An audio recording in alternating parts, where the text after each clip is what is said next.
Davros spoke of a hybrid, a creature made of two warrior races forcibly thrust together to create something more powerful and more terrible than either could ever conceive. So, after being forced to witness the death of a intelligent, headstrong woman who actually knew more about the Doctor than she originally let on, and realizing why he had the face of someone he met in Pompeii a long time ago, he saves the life of a Norse maiden, effectively making her immortal. Now we see the repercussions of that decision.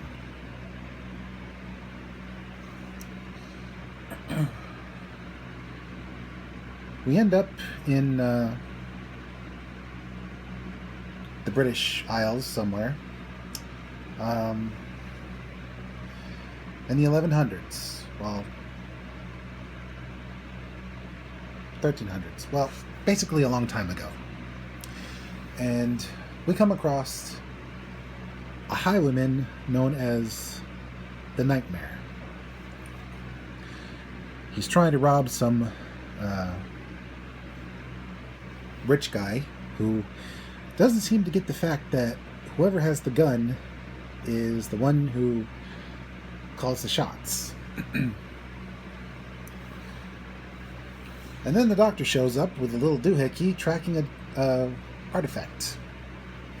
Turns out it's in the trunk of this rich guy. Unfortunately, he interrupts the robbery, and while he and the highwayman bicker, the rich guy gets away. And then we find out the highwayman is a shielder who has survived 8 centuries up to this point. And seems she's taken to being like Carmen Sandiego, robbing people for the sheer thrill of it. And also, the reason she was mistaken for he is because she was able to disguise her voice. It seems she's built up a philosophy. 10,000 hours to get good at something, 100,000 hours to become a master of something. And she has that kind of time. She has lived so long that her human brain can no longer remember her past self. She even stopped using her original name. She just calls herself Me. So, Miss Me has gone on some pretty exciting exploits, really. She's been royalty. She fought in the 100 Years' War as an archer. She saved the village from scarlet fever and was nearly drowned as a witch for her trouble. Ungrateful peasants. And while she has written down a library's worth of memories to keep that knowledge alive, some parts she's ripped out of her books, because one memory has poisoned her. The loss of 3 babies that she had during the time of plague.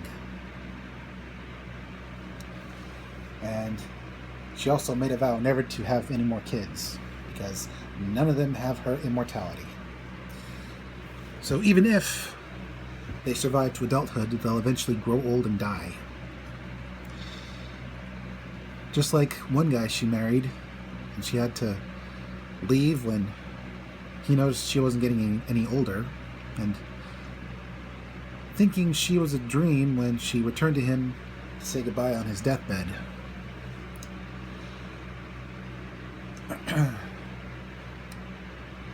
So, The doctor tells her of an artifact that he needs to find. Turns out she's looking for the artifact too, so they temporarily team up. With the doctor not knowing, she has also teamed up with an alien who looks like a man crossed with a lion and who also breathes fire. Yeah. A fire-breathing lion man. And what's more, the alien and his technology, the amulet is his technology, by the way, it inspired some legends about Earth's underworld. So, after a brief encounter with a highwayman named Sam Swift, and some witty banter that the doctor thoroughly disapproves of, Miss Me and the doctor break into the rich man's house, get the amulet. It's an amulet, by the way. And leave. And curiously, when the guy tries to stop them, he calls his flintlock pistol his blunderbuss. Now, I know what a blunderbuss is, and it ain't no pistol. It's basically a sawed-off shotgun, more or less. Whereas a pistol fires one shot, but that's getting into the weeds.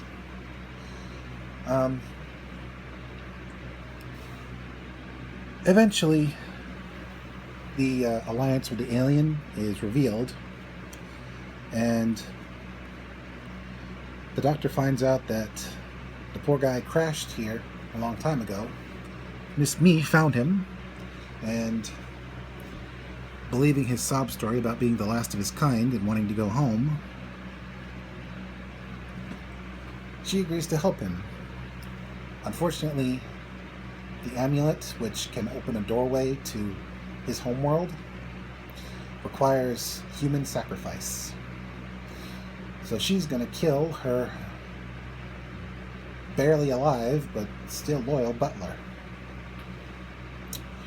While the doctor tries to prevent that happening,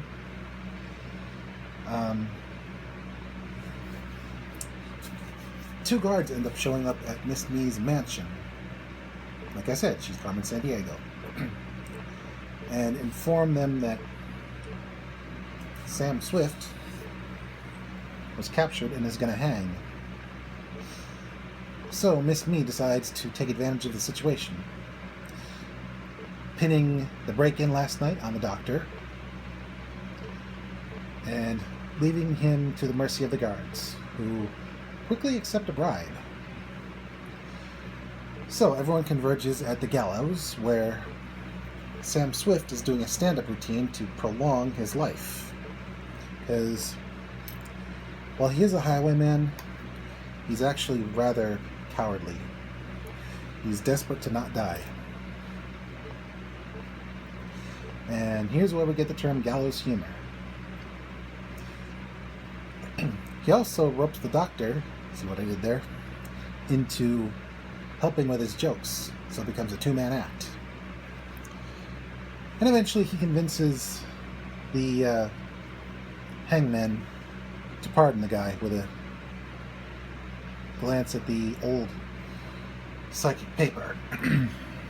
Unfortunately, Miss Me interrupts and uses the amulet on Sam, which opens a doorway to a fleet of ships from the Lion Man's homeworld, who are actually planning a takeover. Typical. Luckily, Miss Me has a change of conscience when she sees what damage the alien spaceships do by firing through the portal into the crowd. And what's more, some of the alien tech that the doctor entrusted with her, she still has it. And she uses the Maiar medical device on Sam, which doesn't make him immortal, but it does give him enough life to offset the technology of the amulet, which starts to dissipate the portal. And for his failure, the Lion Man is vaporized. And so, after seeing Sam celebrate that he's not dead, the Doctor and Miss Me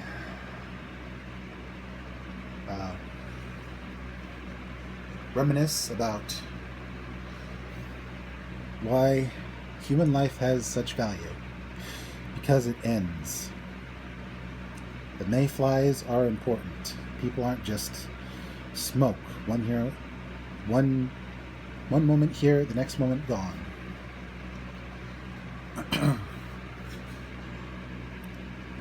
So, as a way of controlling some of the chaos, the Doctor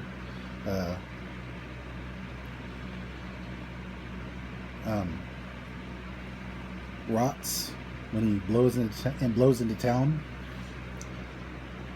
Miss Me has decided to act as a watcher, to keep an eye on things, make sure the Doctor doesn't lose perspective like she did. And also, while the Doctor did refer to Ashildr as a hybrid privately, he doesn't mention that to her. Yeah, hybrids are kind of a thing in this last couple of seasons. Anywho, the Doctor and Miss Me part as friends, and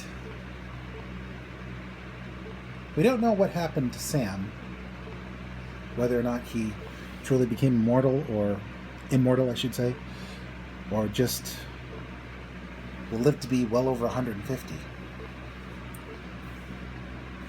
Although the Doctor does mention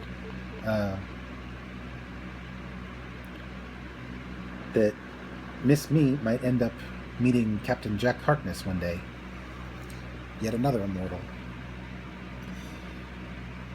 So, as a cap to this little adventure, the Doctor, as thanks for helping with a project,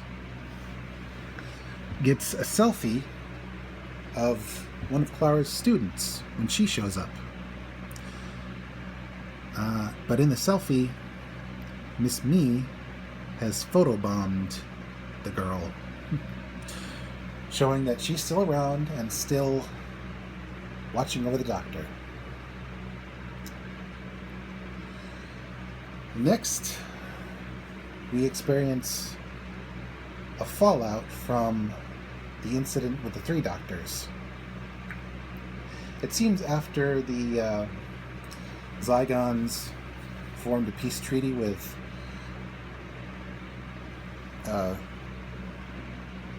Unit, things sort of went pear-shaped after one of the Osgoods was vaporized by Missy.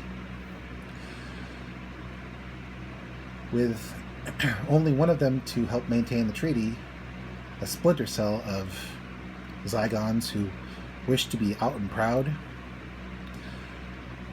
started causing trouble.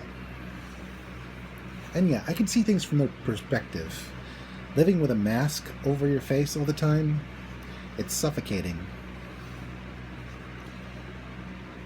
It's basically forcing them into a full-body stress position. But the thing is, most Zygons are happy living in disguise. These splinter Zygons are extremists. They kidnap the remaining Osgood, take out entire towns worth of people, and start kidnapping other people in London and replacing them. Even Kate Stewart seemingly gets killed by the Zygons. And Clara, she gets replaced almost right away once she finally can make contact with the Doctor. The replacement calls herself Bonnie. And like that, the Splinter Group pretty much neuter unit. And unfortunately, even though Osgood is rescued by the Doctor, who, upon hearing that she refers to herself as human and Zygon, regardless of whether or not her sister is here,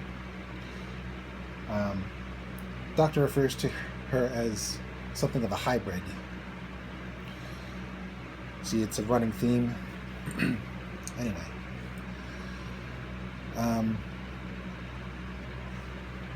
Bonnie decides that since the Doctor is such a threat, taking him out will almost surely secure a victory for the Splinter Zygon cause. Luckily, Clara has realized that the mental link required to help the Zygon disguise keep working, which is no longer necessary once all information is extracted from the victim. Found out that little nugget the hard way.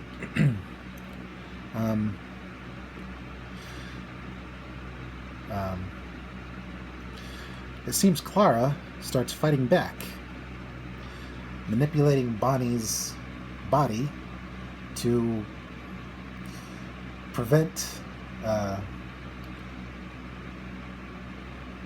Bonnie from blowing up the Doctor's presidential airplane, which got replaced after the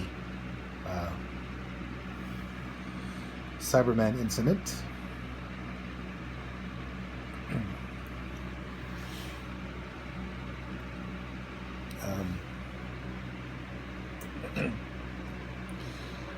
But eventually, it did get blown up. Luckily, the Doctor and Osgood survive.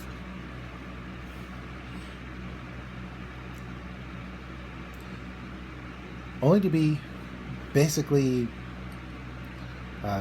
stranded, and having to steal a van in order to get somewhere safe. Meanwhile, Bonnie finds a little message left behind by the Osgoods. A special box that can end the war if one crops up once and for all. Only the Osgood box, as it's called, has a twin, and it's a puzzle. One box has two buttons. One button releases a nerve agent designed to kill Zygons. The other detonates a nuke set underneath the black archive where the Osgood boxes are held. Yeah, they didn't get rid of that nuke for some reason. The other Osgood box also has two buttons. One sends a signal that will unmask all the Zygons. The other button sends a signal that will lock them into their human forms. And eventually, everyone, including Kate Stewart, who actually survived her Zygon encounter, converge on the room with the Osgood boxes. And basically everyone's got their thumb on a trigger. Bonnie on the blue box, ready to either unmask the Zygons or not unmask the Zygons. It's a 50-50 shot, because no one knows what the buttons do exactly. or which buttons do what, I should say. And Kate Stewart has her fingers on the other buttons, ready to either gas the Zygons or blow up London. And the Doctor, fed up with a lot of them, gives an amazing speech about how war is the worst thing that could possibly happen to a species.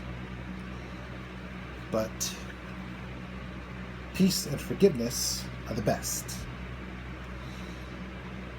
I think he digs into the War Doctor's mind on this one, because he speaks with the voice of someone who has truly seen the horrors of war, calling Bonnie's little insurrection a temper tantrum. Because, yeah, the newest brood of Zygons don't really know what they are, so they don't quite have a handle on things. They are left to fend for themselves. So yeah, there were screw-ups. But eventually, the Doctor's speech, which you should really check out in its entirety, moves Kate to take her fingers off the trigger. And then Bonnie has an epiphany. The boxes are a red herring. They're both empty. They don't do anything. Of course, the Doctor can't have anyone knowing that the boxes don't do anything, so he uses the memory wipe device previously used again on everyone except Bonnie, who takes the place of the old Osgood. So now there are two again, and the peace treaty is restored. The splinter group disbands, and while there were some losses, the people in that town, the unit personnel, one Zygon who just wanted to live quietly in secret, that Bonnie forced out into the open, causing him to kill himself. Peace was successfully restored. And even Clara survived. So, the day is saved. But it's only a temporary peace, because for some reason, lots of warlike people need to have a thing hanging over their head to keep them in line. The Doctor just wishes that people would just give peace a chance for its own merits, not because they have to.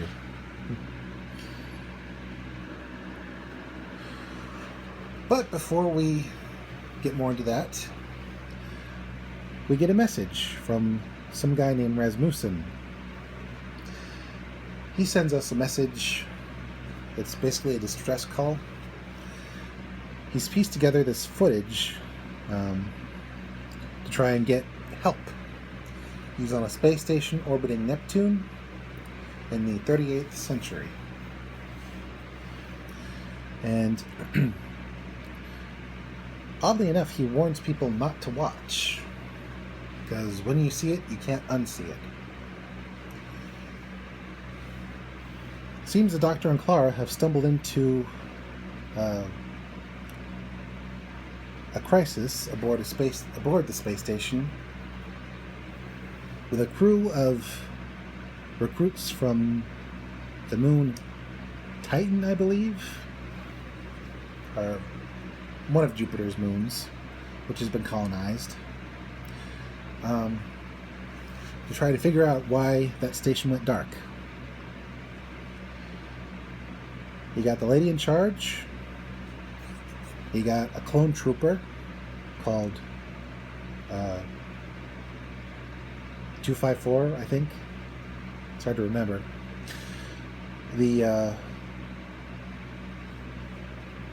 the male soldier that she's sort of attached to, despite his dislike of her, because she's a creepy clone. A fella who doesn't like having his sleep hijacked, and that's it. I think it was just 4 of them. So, maybe it was 5, I'm not sure. So, the Doctor and Clara hook up with these soldiers, and we find out what's going on at the station.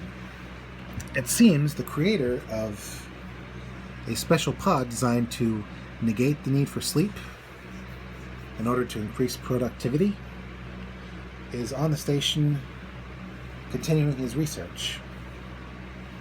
And Clara becomes the unwitting victim of his research, getting sucked into one of the pods and getting a signal sent to her brain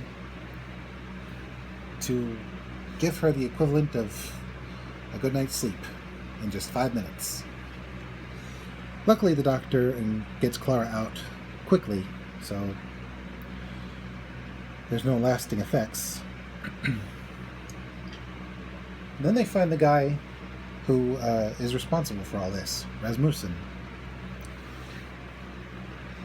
He informs them that, the Doctor figures out that the sleep pods on the human colonies are a Mark I device, while the Mark II device is right here on the station.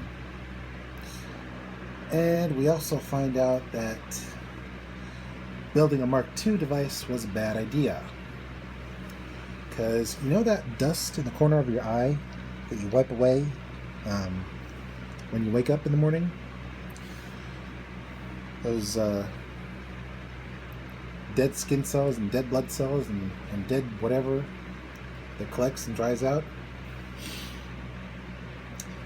This guy's machine, at least the Mark II version, evolves that material, turns it into a predatory life form, which consumed his crew and nearly consumed him. Luckily, he hid in one of his own pods and somehow survived.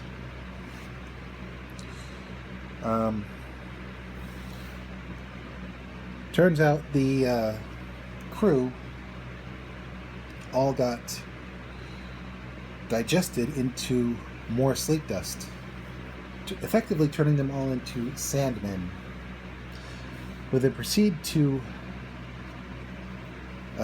seemingly kill Rasmussen and then go after the soldiers, the Doctor, and Clara.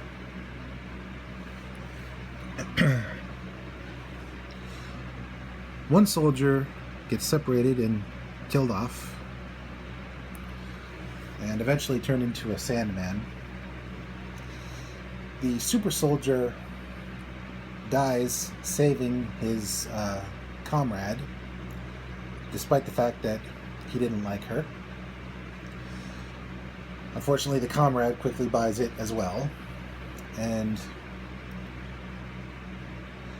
then the Doctor, Clara, and the surviving soldier find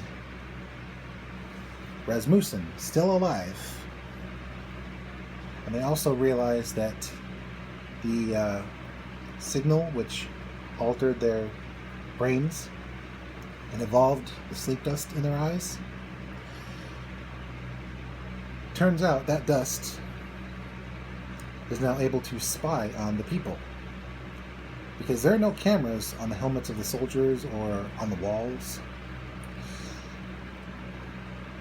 Yet somehow Rasmussen, who, like I said, survived, he's been compiling this into the message on purpose. Why? We don't know.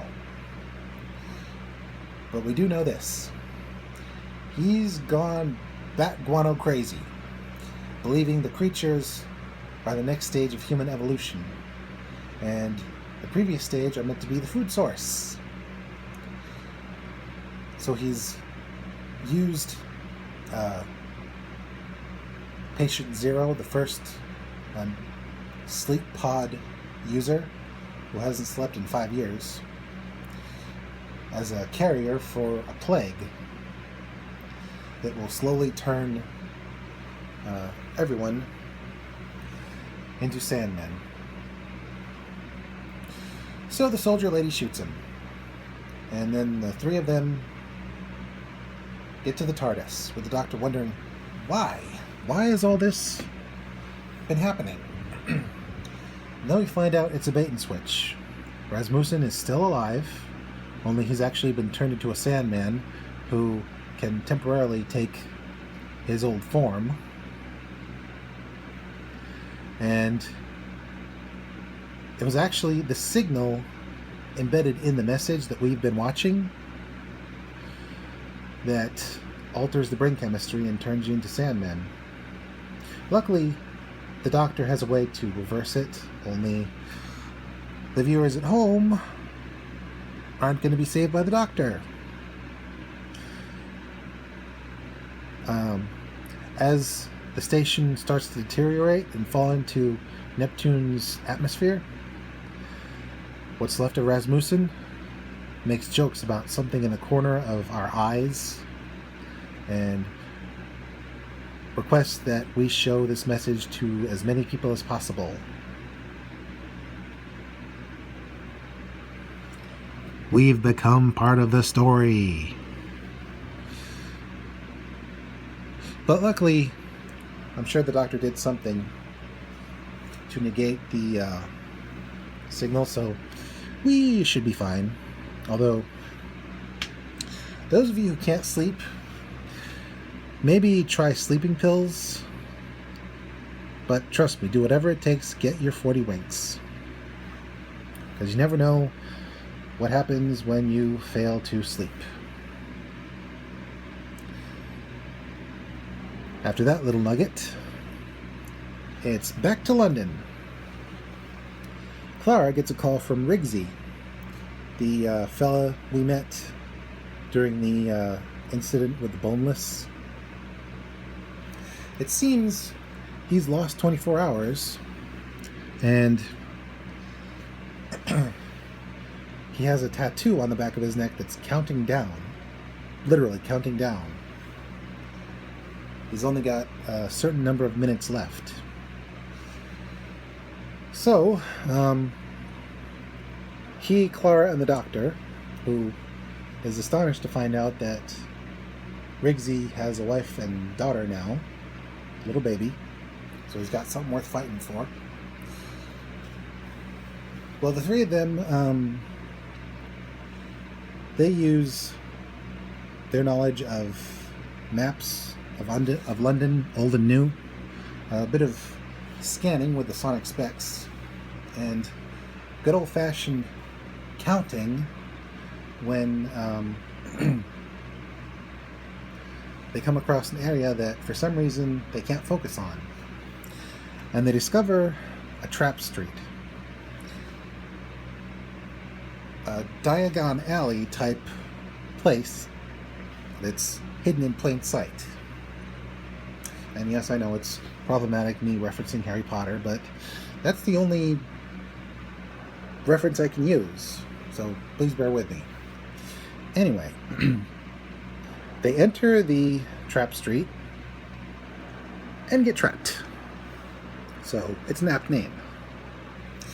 And they find out that A, it's a safe haven for aliens of all species, including the more hostile ones like Sontarans, Cybermen, Martian ice warriors. We actually see an Ood tending to a Cyberman, possibly the Brigadier. Who knows? And we also find out that apparently Rigsy killed someone, but he didn't realize he'd done it because he got a memory wipe.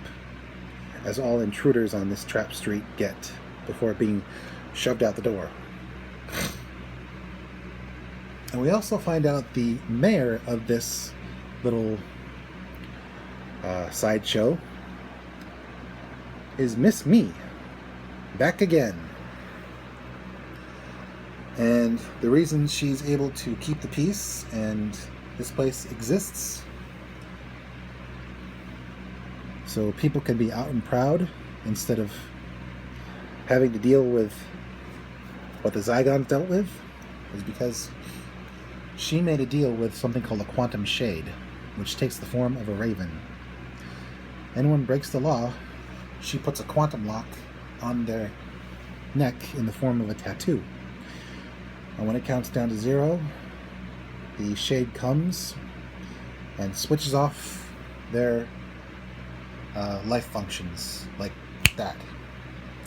And it's a very painful experience. So that's what keeps everyone from succumbing to their darker impulses.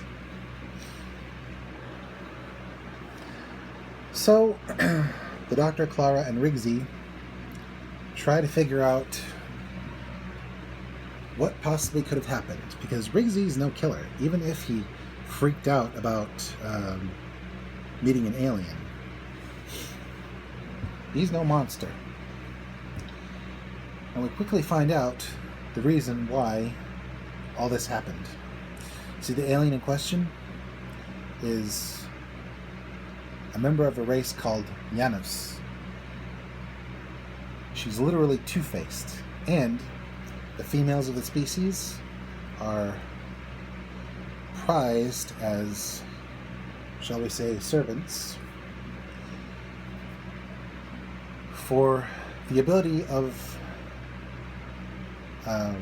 them to see the future out of one face and the past out of the face on the back of their heads. And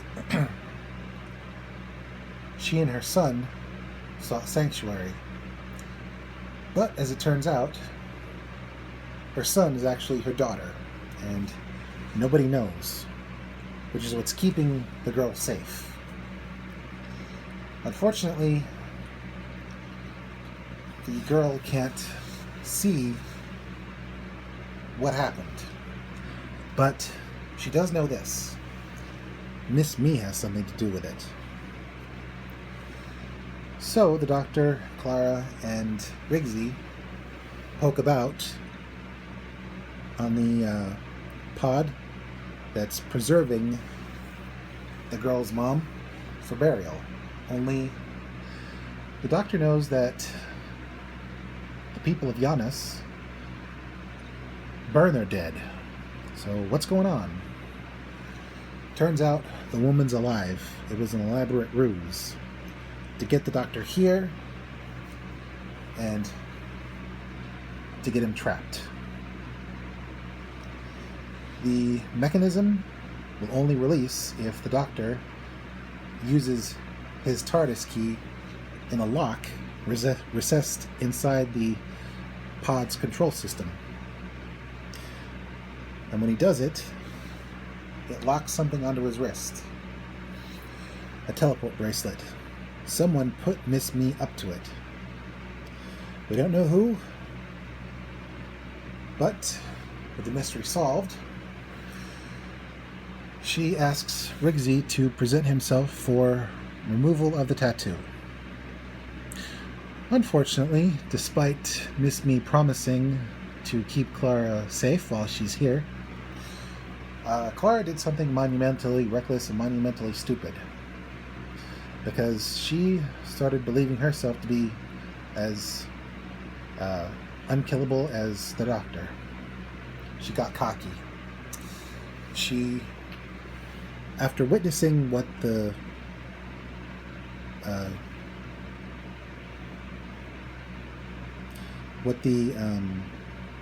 Raven does, and also hearing one of the victims of the Raven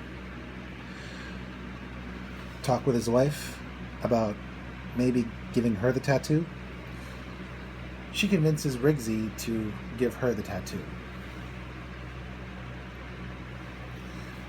Because she figures they can cheat the mechanism. But instead she's royally screwed up. See, when she put the tattoo on Rigsy's neck, she basically struck a deal with the Quantum Shade. That's the name I was trying to remember. Unfortunately, when Clara took on the tattoo,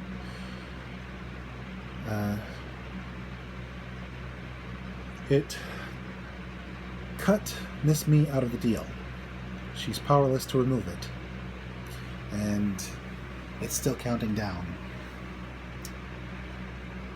Clara realizes her mistake too late. She says a teary goodbye to the Doctor and Rigsy, ordering the Doctor to stay true to himself and not seek revenge, and goes to face the Raven with dignity. And while lots of people didn't really care for Clara, I liked her. She would have made a good Doctor. And so, with her gone, the Doctor, who previously threatened to expose Trap Street to the world, even threatening to bring down the Daleks and the other Cybermen, before Miss Me revealed that she couldn't remove the tattoo at all.